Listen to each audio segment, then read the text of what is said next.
Então Deus é fiel. Amém, irmãos? Você pode dar um glória? Livro de Salmos, 126. Desde segunda-feira essa palavra está no meu coração e eu quero compartilhar com os irmãos. Livro de Salmos, 126, a partir do verso 1. Quando o Senhor trouxe do cativeiro os que voltaram a Sião, estávamos como os que sonham. Então a nossa boca se encheu de riso e a nossa língua de cânticos. Então se dizia entre as nações: grandes coisas fez o Senhor a estes, grandes coisas fez o Senhor por nós, e por isso estamos alegres. Amém? Você pode se assentar. O Salmo 126, ele é o 7º cântico dos degraus, ou o cântico de romagem. Ele é um cântico de Sião. Ele relata a saída do povo do cativeiro babilônico. O povo agora estava tendo a oportunidade dada por Deus de sair do cativeiro. Quando Nabucodonosor invade Jerusalém, ele leva muitos cativos. Mas, com exceção dos profetas Isaías, Jeremias, o povo não acreditava que o cativeiro viria. O povo não acreditava que Deus, de fato, castigaria. Jeremias profetizava e o povo dizia que não era verdade as palavras que ele proferia, porque o povo já escutava dos tempos antigos que isso aconteceria, mas não acontecia.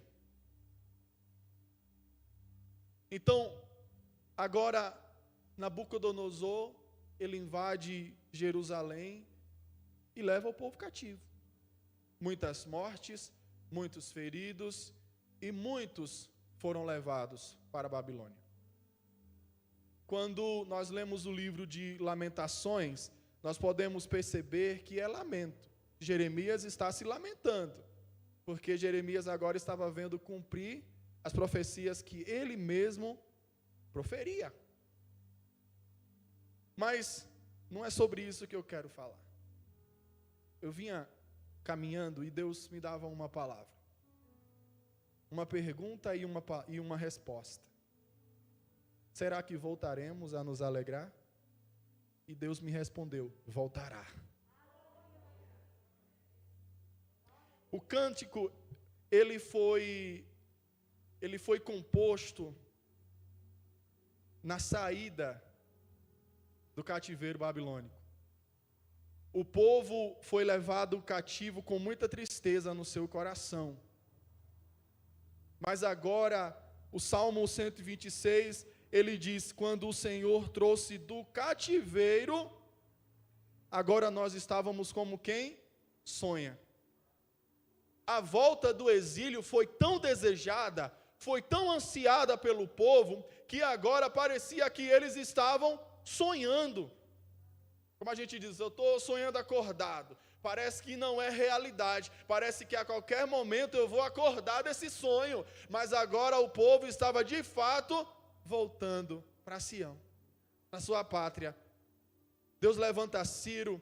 Ciro, ele era um rei persa, irmãos. Ele não conhecia a Deus, mas Deus escolheu Ciro para libertar o seu povo. E Ciro agora, ele permite com que o povo agora volte para a sua terra. Aos poucos, Ciro foi permitindo que o povo voltasse para a sua nação, para a sua terra de origem. E agora o povo estava como quem sonha. E agora eles estavam tão alegres. O cântico já não era mais de tristeza. Já não havia mais tristeza.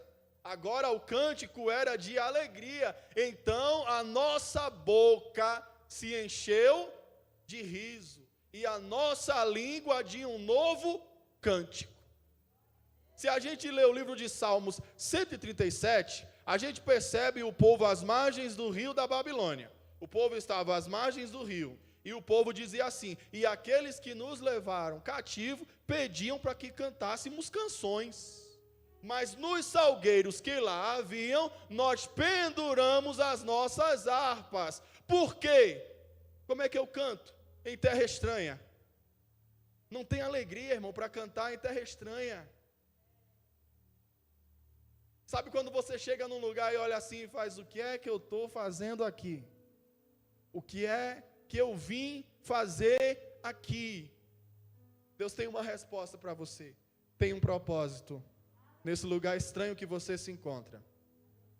Quando eu estava para vir para cá, Jesus falou para mim assim: você vai para uma terra estranha, você vai para um povo estranho que você nunca viu, nem almejava conhecer.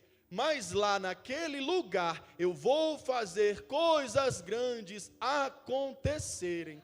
E esse povo vai cuidar de você.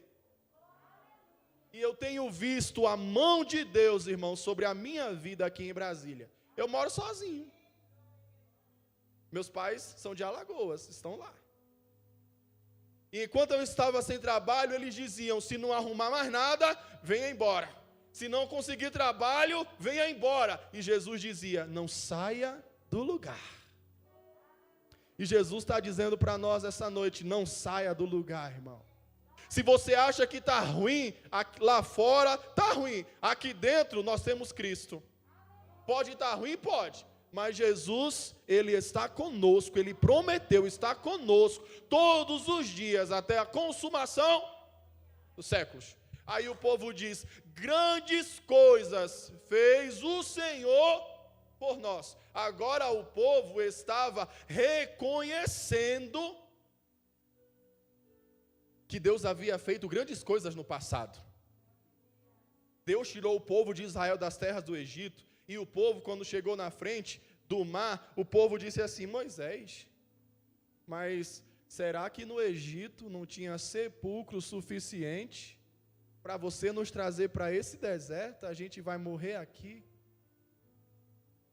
Mas Deus havia prometido ao povo que aonde eles colocassem a planta dos pés, Deus daria. E quem lê a Bíblia percebe que a cada lugar que o povo de Israel chegava, Deus lhe dava a terra. Mas acontece que havia uma queixa entre Deus e o povo, porque Deus queria a fidelidade. Deus só queria a fidelidade, porque quando a gente é fiel, Deus é fiel para conosco.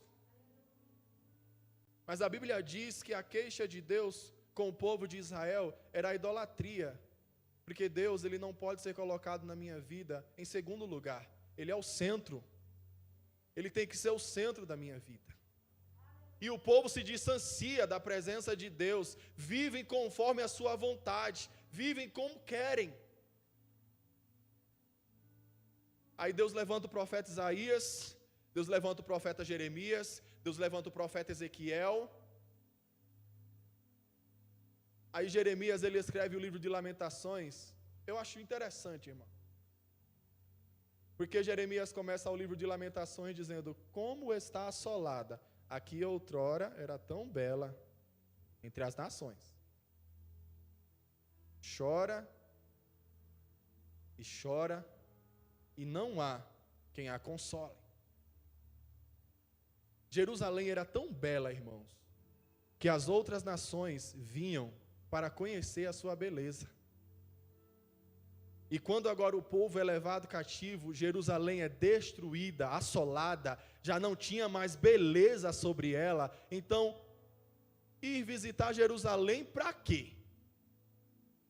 Visitar uma terra que está destruída, para quê? Se não tem mais beleza. Alguém pode até estar olhando para você e estar dizendo: ah, acabou. Para ele acabou. Para ela acabou. Deus está dizendo: não acabou. Porque do pó ele levanta, ele ergue o necessitado. Aí agora o povo estava reconhecendo a fidelidade de Deus. Grandes coisas fez o Senhor por nós. E por isso estamos alegres. Nós estamos vivendo num tempo que nós nunca imaginávamos que viveríamos. Muitos cristãos com medo, tanto ímpios com medo. Quem imaginaria, irmão, que um dia iríamos sair na rua com uma máscara no nosso rosto? Quem imaginaria que haveria um lockdown e viveríamos presos dentro de casa? Uma vez eu orando, eu falei: Senhor, quem diria? Aí o Senhor falou para mim: você está cativo, meu servo, dentro da sua casa. Mas dentro da sua casa você pode erguer o seu altar. Será que nós temos, irmãos, essa ideia, essa maturidade de reconhecer que, mesmo preso dentro de casa, nós podemos erguer o nosso altar e adorar, ser verdadeiro adorador? Porque eu acredito, não sei você, mas eu acredito que voltaremos a viver dias alegres. Que vamos tirar essa máscara do nosso rosto. Vamos poder nos abraçar novamente como antes. Vamos poder chegar no templo e ver a igreja lotada de adoradores. Eu creio, se você não crê, eu creio por você. Mas eu vim com uma palavra muito simples para dizer a você nessa noite. Sim, você vai voltar a sorrir. As nossas perspectivas, os nossos sonhos, eu acredito que nós fomos frustrados, né? Porque nós arquitetamos tantas coisas. O ano passado eu arquitetei tantos planos, tantas coisas para a minha vida, e num belo dia, eu dei entrada no hospital, o médico olhou para mim e falou: Henrique, você está com um tumor no cérebro. E agora? Será que eu posso voltar a sonhar? Eu posso. Eu estou sonhando. O Covid não me parou. Também não vai parar você. Não vai parar a marcha da igreja. Nós estamos marchando rumo ao alvo, irmãos. Qual é o seu alvo nessa noite? Porque eu esqueço-me das coisas que para trás ficam. E eu prossigo para o alvo, para o prêmio da soberana vocação de Deus. Qual é o seu foco nessa noite? Cabe a você nessa noite se levantar ou ficar prostrado. Eu quero trazer à memória aquilo que pode me dar esperança. Foi Jeremias que escreveu. Jeremias estava vendo Deus cumprir tudo o que ele tinha falado. Jerusalém estava destruída. O povo estava assolado. Mas só que Jeremias, ele toma uma posição diante de Deus, diante da situação. Quando Jeremias escreve: eu quero trazer à memória aquilo que pode me dar esperança, Jeremias está dizendo: a minha memória não vai ser para sempre a memória da dor. Volte a orar, volte a cantar, volte a evangelizar com todo cuidado, mas volte a pregar. A irmã Gilonita, eu cheguei ali perto dela, quando eu cheguei, e eu falei: a senhora vai louvar? Ela disse: eu não sei, mas eu quero ouvir o irmão Henrique essa noite. Aí eu falei: eita Jesus. Mas é como ela falou, pode ser o último culto. Estamos aqui, até chegarmos em casa, não sabemos o que vai acontecer. E Deus está falando para nós: aproveita a chance, aproveita a oportunidade. Ontem eu estava com outros estagiários e o pessoal estava jovens, mais jovens do que eu. Tenho 28, o pessoal lá com 21, com 22, eu falei: meu Deus, me cobre com teu sangue. E o pessoal dizendo: ano passado foi meu aniversário, mas eu não comemorei, porque eu me recuso a comemorar um ano que eu não vivi. Aí quase que eu gritava: bom, eu vivi. Porque depois de 12 horas de cirurgia, que era impossível sair vivo, eu vivi. Era impossível, irmãos. Não tinha chance. Mas eu vivi. E eu posso contar as maravilhas que Ele tem feito na minha vida. Sabe qual é o problema da nossa geração hoje? Uma vez me perguntaram assim, por que Deus não cura mais? Por que é que o paralítico chega no templo e não sai andando? Será que Deus parou de fazer milagres? Não, irmão. É os crentes que não crêem mais. É a gente que não acredita mais que o paralítico pode se levantar. Olha, eu não tenho prata e nem ouro, mas o que eu tenho eu te dou. Levanta-te.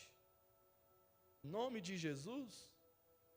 Muitas vezes, irmãos, a pessoa não está esperando nenhuma moeda. A pessoa só está esperando um levanta-te.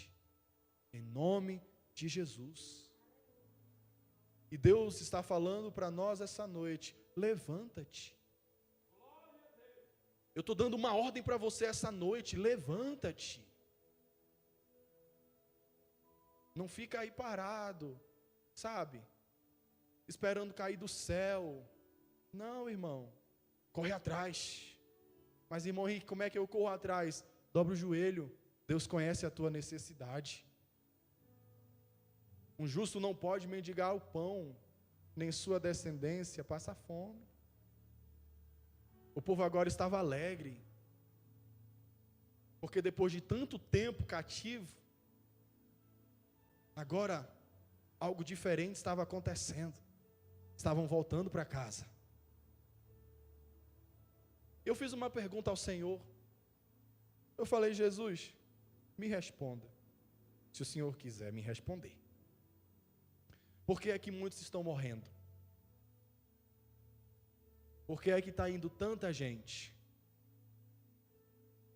E eu sentado na cozinha, a resposta foi bem simples. Uns é juízo. Estou voltando em juízo. Aí doeu, irmão. Eu falei, Senhor, e os outros? A resposta foi mais simples ainda. E os outros é porque eu quero guardar. Quero trazer para mim. Aí eu me calei. Eu vou dizer uma coisa para você, irmão. Deus, Ele é soberano. Ele faz o que Ele quiser fazer na minha e na sua vida. Não adianta eu querer colocar Deus na parede. Não adianta eu querer exigir de Deus uma coisa que Ele sabe que eu não suporto carregar. O povo olhou, olha só, o povo olhou para Arão e falou assim, Arão, Moisés tinha ido para o monte. Arão, a gente não sabe o que é feito de Moisés e a gente quer um Deus. A gente quer um Deus para adorar. Aí a Bíblia diz que Arão pega o ouro, pega a prata, pega todas as joias do povo e constrói um bezerro. Aí Deus fala com Moisés no monte. Desce, Moisés. Desce porque o teu povo. É interessante, né? Porque quando Israel agradava a Deus, aí Deus falava, o meu povo, Moisés, que eu tirei da terra do Egito. Quando o povo desagradava a Deus, Deus olhava para Moisés e dizia, o teu povo que você tirou da terra do Egito. Aí Deus falou, desce porque o teu povo se corrompeu. Quando Moisés desce, o povo está lá, arrodeando o bezerro e dizendo, eis aqui o Deus que nos tirou da terra do Egito. Eis aqui o Deus que nos tirou da terra do Egito. Qual foi a ordem de Deus? Foi matar todos que se corromperam, que adoravam o bezerro. O que você tem adorado? Porque às vezes a gente não vem para o culto porque está cansado, mas às vezes a gente só vem para o culto porque tem que vir. O povo queria as bênçãos de Deus, mas não queriam ser fiéis. Não existem momentos na nossa vida que nós queremos a bênção, mas pagar o preço nós não pagamos?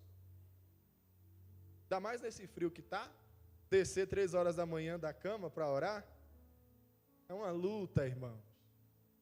Mas Jesus está dizendo, desce, eu tenho coisas grandes para fazer na sua vida. Ele quer se revelar, mas ele só pode se revelar àquele que o busca. Porque quando você deixa de dormir para buscar a presença dele, você está dizendo, Senhor, tu és mais importante do que o sono, e eu vou te buscar. O povo dizia, nós te amamos, Senhor. Aí Deus fala com o profeta Isaías e diz, este povo com seus lábios me honram, mas o seu coração está distante de mim. Aonde você tem colocado o seu coração? Porque Deus não é obrigado, irmãos, a me dar aquilo que eu peço a Ele. Ele vai fazer o que Ele quiser na minha vida.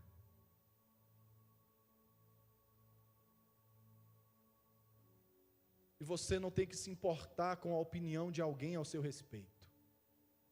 O que mais vale é a opinião dele ao nosso respeito. Se eu fosse dar ouvido a tudo que falavam para mim, eu já teria voltado para Alagoas na primeira semana que eu cheguei aqui. Porque com uma semana que eu cheguei aqui, eu disse, eu vou me embora. Vou voltar para casa. E Jesus disse, não saia daqui. Você não vai voltar. Você está pronto para ouvir a resposta de Deus nessa noite? E se for não? Se a resposta de Deus for um não para você, vai adorar? Ou vai reclamar? Porque a gente, irmãos, nós ficamos mais livres quando Deus dá um sim, né? A gente chega na igreja pulando, saltando, adorando ao Senhor, porque Deus deu um sim. Mas quando Deus dá um não, sabe criança pequena?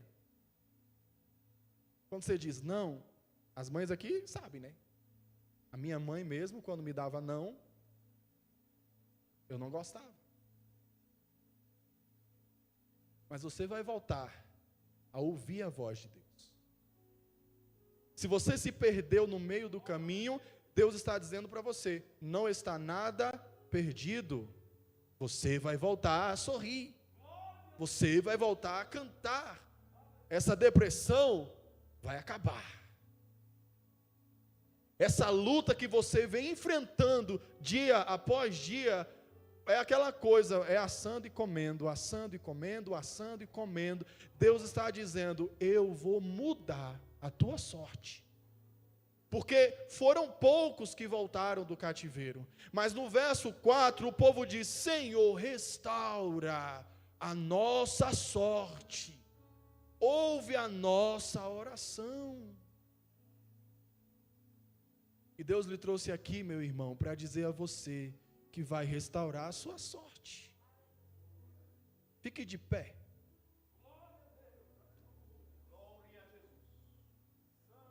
Deus vai começar a modificar as coisas, irmão. Deus vai começar a mudar a situação para lhe favorecer. Jesus está dizendo para crentes que estão aqui essa noite, não está nada perdido para você. Eu vim dar jeito na situação. Porque quando você lê a Bíblia, você percebe que havia a promessa do cativeiro, mas depois Deus falava que ia restaurar o povo, que ia trazer o povo de volta. E Deus está dizendo, você vai voltar. Não está nada acabado. Não está nada perdido.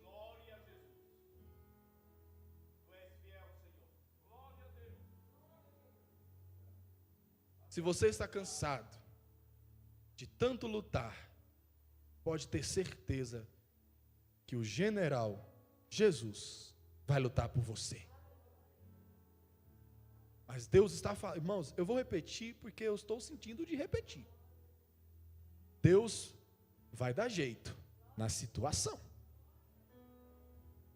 E aquilo que parece que já se perdeu para você, Deus está dizendo, eu vou trazer à tona.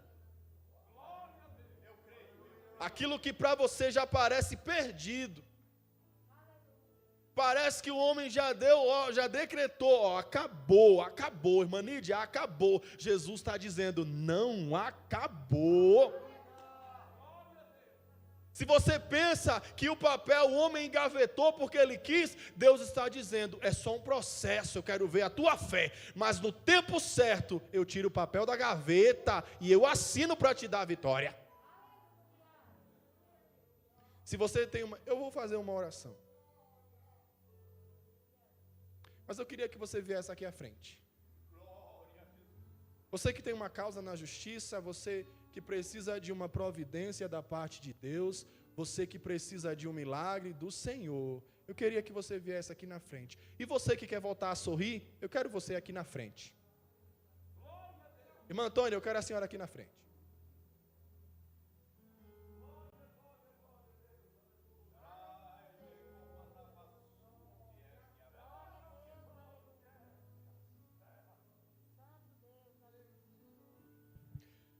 Hoje você vai colocar a sua causa, irmão, diante de Deus.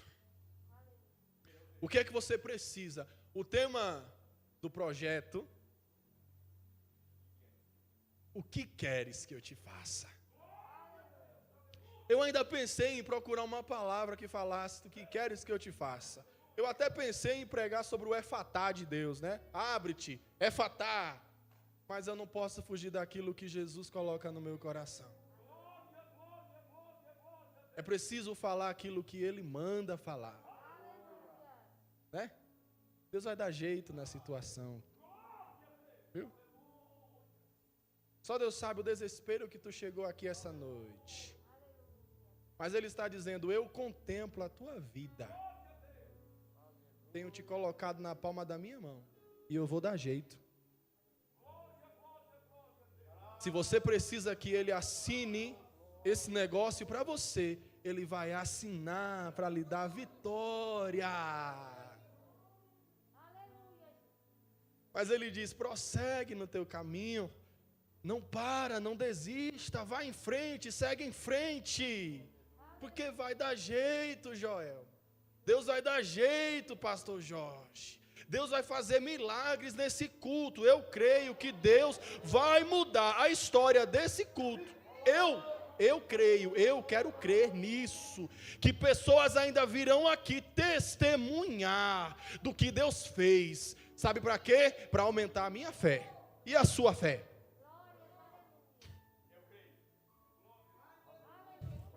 Quando o rei Senaqueribe afrontou o povo de Deus, a Bíblia diz que ele mandou uma carta. Ele mandou uma carta, e o profeta Isaías pegou a carta e apresentou a carta a Deus.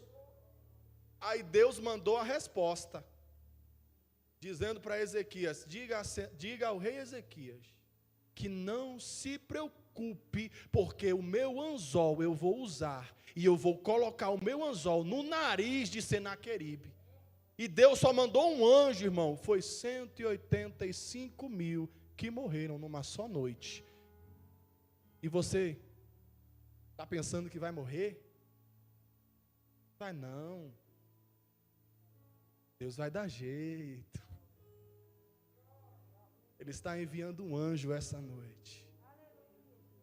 E Ele está dizendo, só um anjo vai fazer o que eu quero fazer. A resposta que você veio buscar essa noite, Deus está dizendo, leve na sua mão, leve com você, apresenta a Deus essa noite, irmão, coloca o teu projeto na tua mão e joga para cima. Tem crente aqui que está pegando os boletos, jogando para cima, e o que cair na mão primeiro ele paga. Jesus está dizendo, eu vou mudar a situação, vou mudar essa sorte. Chega de tanta escassez na sua vida. Chega. Ele vai mudar a nossa sorte. Viu, vaso? Mas ele está dizendo, prossegue falando que eu mando. Porque é ele que te usa. Sabia? É ele que te usa. Tem gente que não acha que é não. Mas ele está dizendo, sou eu que te uso. Tem gente que pensa que não é não. Mas ele está dizendo, sou eu. É só falar o que ele manda. Ele está dizendo que do resto ele cuida. Por que tanta aflição? Do resto ele cuida. É só falar o que ele manda. Se cala não, vaso. Se calar é pior. É só falar o que ele manda. E ele cuida. Vamos orar? Apresente diante de Deus a sua carta essa noite. Apresente diante de Deus o seu problema essa noite. Você vai voltar nesse altar aqui. Você vai voltar aqui no culto da vitória. E vai agradecer a sua vitória. E você que recebeu a bênção e não testemunhou ainda, Jesus está dizendo para você, testemunhe. Conte o milagre. Porque o projeto foi colocado no coração do servo. Então conte. Para edificar a minha igreja. Senhor Jesus. O Senhor é bom. Serve de fortaleza no dia da angústia. E conhece os que confiam em Ti, Deus. Aqui está a Tua igreja, Senhor. Aqui está o Teu povo. O Senhor, melhor do que nós, sabe tudo o que vemos passando, Deus. Sabe todas as nossas necessidades. O que precisamos que o Senhor faça. A Tua igreja coloca, Senhor, diante de Ti, essa noite, a carta. E o que está escrito nessa carta, só o Senhor pode ver. E nessa noite, Senhor, eu quero te pedir, responde essa carta, Deus. Responde essa carta, Senhor. Responde a Tua igreja. E que os Teus servos possam testemunhar milagres. Testemunhar milagres. Porque o Senhor é um Deus que ainda faz milagres. Eu sou um. E eu te agradeço, Senhor. Então ouve a oração da Tua igreja. Atenta, Senhor, os Teus ouvidos à oração que é feita neste lugar. E concede, Senhor, a petição que a Tua igreja veio buscar. No nome de Jesus. Amém.